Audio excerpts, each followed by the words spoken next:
Brasil. A gente gosta ao vivo, porque ao vivo, assim, fortes emoções.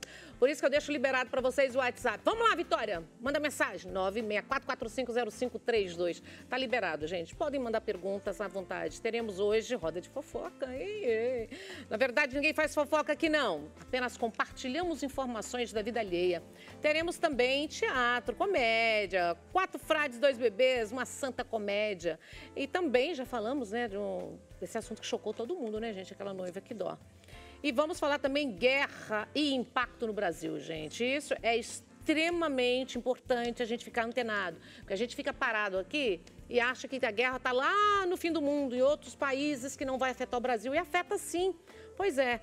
Nosso convidado, então, é Urian Vancelli, cientista político, mestre em relações internacionais. Olá, boa tarde. Boa tarde. Boa tarde, tudo bem-vindo. Tudo bem? Que bom ter você aqui, viu? Obrigado, prazer estar aqui. A honra é nossa.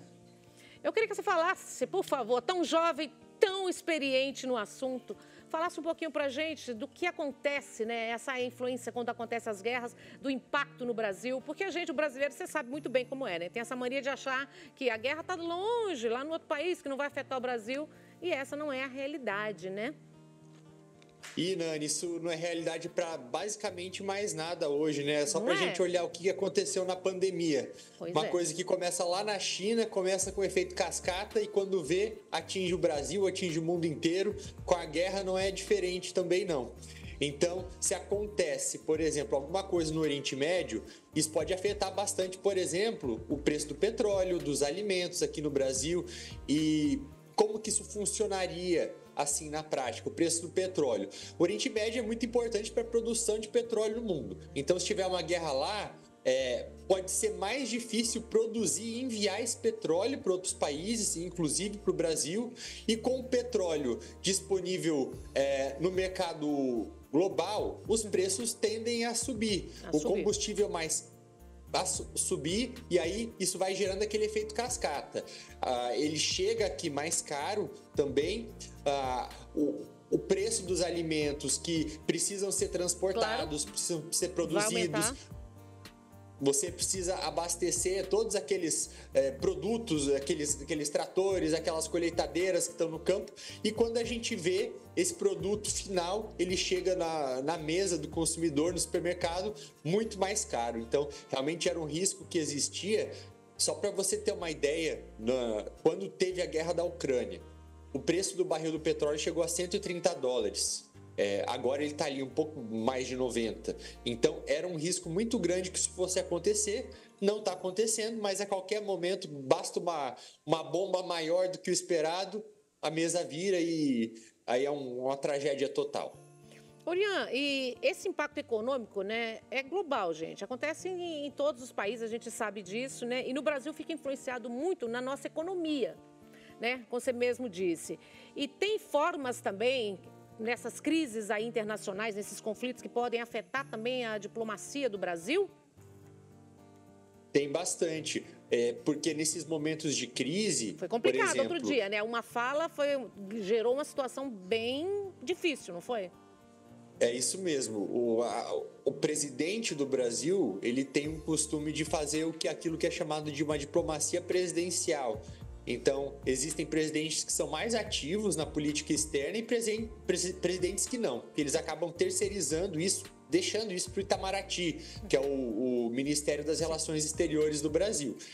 No caso, quando os presidentes são mais ativos, quando eles gostam de falar demais, isso acaba vindo com alguns riscos, né? E esses riscos são de acabarem falando alguma coisa que não é muito bem vista, gerando polêmicas internacionais que acabam isolando o Brasil, fazendo com que o Brasil seja mais alvo de críticas. E um momento desse de Oriente Médio é muito complexo, né? É tanta guerra, tanta confusão acontecendo por lá. Então você tem que saber bem como se posicionar, quando falar certas coisas, o que não pode ser falado.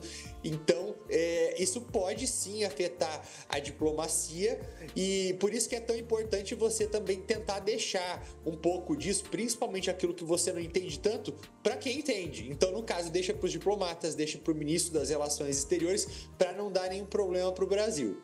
E a participação do Brasil também nessas missões de paz? Como que você vê isso também? Você acha que é atuante, que é preciso, que essa posição do Brasil aí, isso reflete positivamente para todos nós? A participação do Brasil nas missões de paz é algo que tem que ser autorizado pelo Conselho de Segurança da ONU, então não é tão simples assim. O Brasil não pode simplesmente decidir que vai enviar uma missão para algum lugar e fazer isso unilateralmente, ou seja, por conta própria. Isso tem que ser combinado com a ONU, então você precisa que o Conselho aprove, que é aquele órgão que é composto por 5 países principais, que são os membros permanentes, que são os Estados Unidos, Rússia, China, Índia e França. Estados Unidos, Rússia, França, Reino Unido. E você tem outros membros rotativos que fazem parte desse conselho.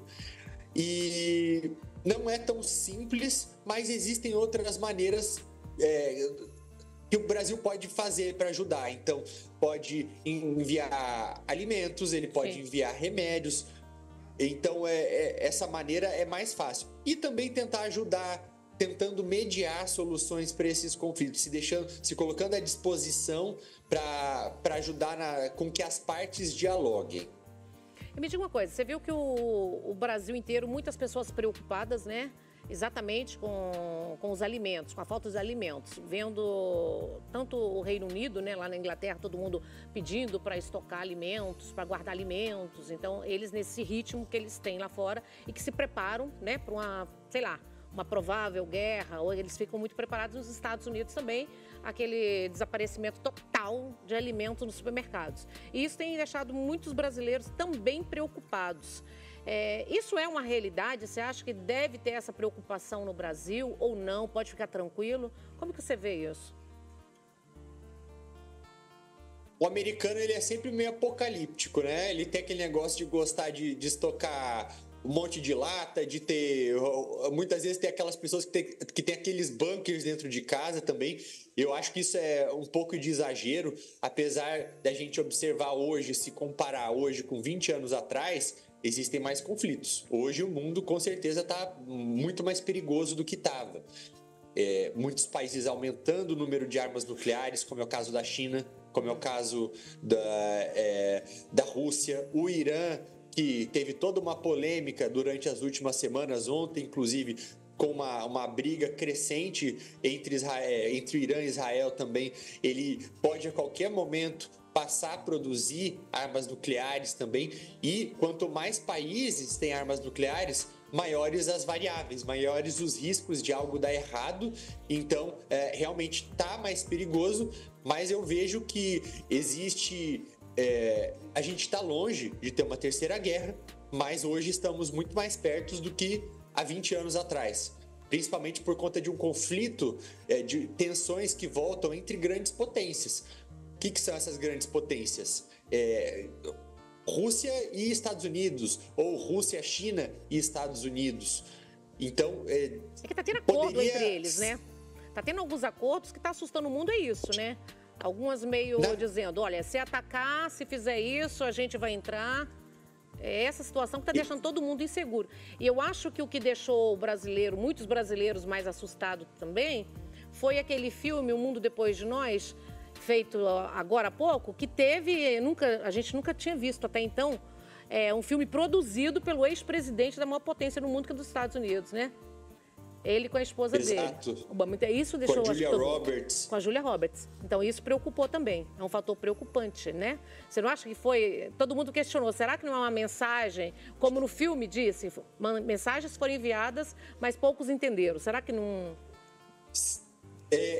Eu assisti esse filme. Engraçado você trazer isso, porque a gente nem combinou de falar disso. Mas eu assisti esse filme e eu acho que ele tem ali algumas críticas que estão subentendidas. Então tem toda uma questão até mesmo de racismo, que é uma pessoa, uma família branca que acaba alugando uma casa de uma família negra, e aí essa família, dona da casa, a partir do momento que começa a dar tudo errado, bate na porta deles e eles ficam meio desconfiados, não sabem direito se são eles. desconfiam até não querem deixar essas pessoas entrarem, passarem a noite na casa, sendo que está tendo um perigo lá fora. Tem toda uma crítica também a mudanças climáticas. É algo realmente bastante recente e tenta mandar diversos tipos de mensagem diferente. E hoje, o que você fala para os brasileiros, então? Essa situação, então, você acha que está calmo? Como o Brasil é visto lá fora, mediante esses conflitos que está tendo? Você acha que a gente está mantendo um posicionamento neutro? Você acha que a gente está no caminho certo ou não? A diplomacia brasileira sempre foi muito respeitada, há muitas décadas. Acredito que nesses momentos que eu mencionei, que existe mais uma diplomacia presidencial mais ativa, ou seja, presidente viajando demais, presidente acabando fazendo muitos pronunciamentos, isso traz benefícios, sim, porque você imagina, você colocar um presidente à mesa com outro presidente para negociar alguma coisa, a chance de sair algo concreto é muito mais rápido do que se você terceirizar isso por meio de um Itamaraty. Porém, isso traz alguns riscos, né? De você muitas vezes acabar dependendo das próprias visões daquele presidente, que acaba, sim, em muitos contextos, falando que não deve ser falado. Então, nós observamos ao longo dos últimos meses alguns momentos nos quais houve deslizes. Então, que deslizes foram esses? De você, muitas vezes, relativizar a democracia em outros países que são ditaduras, mesma coisa em relação à guerra na Ucrânia. Então, o presidente acabou equiparando a Rússia com a Ucrânia, como se tivessem as mesmas responsabilidades. Só que um foi um país que invadiu e o outro foi um país que foi o país invadido, que não teve culpa por conta disso. Em relação a Israel, agora no Oriente Médio, é a mesma coisa. Então, é muito complicado e tudo precisa ser muito bem pensado para não acabar prejudicando os brasileiros. Olha a relação com a Argentina. Nós temos, no lado deles, o Javier Milei, que é um presidente que não tem simpatia pelo regime brasileiro. Isso acaba afastando bastante os países. Não vão cortar relações, porque os interesses comerciais falam mais altos. Sim. Mas tudo que afasta não ajuda, inclusive comercialmente. Oriane, queria te agradecer muito, te convidar para voltar mais vezes, participar mais vezes com a gente, trazendo tanta informação. E você pode deixar a sua rede social? Claro, é Urian Fancelli. Se colocar Urian, já consegue me achar lá. Uria, U-R-I-A. Só vai ter eu com esse nome. Você está sempre orientando, né? Obrigada, isso. Viu? Gratidão, viu? Obrigada mesmo. Um prazer estar aqui com você. Espero você mais vezes aqui, viu? Com tanto conhecimento. Obrigada. Nós vamos para o intervalo comercial, um minutinho só. Não saiam daí, porque a gente volta já já.